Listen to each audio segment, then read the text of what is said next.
Ads. Ads के क्या meaning होते हैं और इसको हम सेंटेंसेस में कैसे यूज़ करते हैं, देखते हैं आज के इफेक्टनर के लर्निंग वीडियो ट्यूटोरियल में।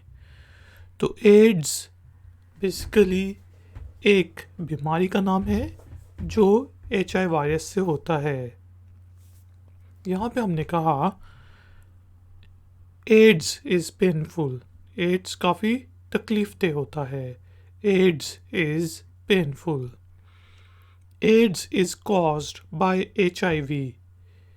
एड्स जो है वो HIV से होती या होता है।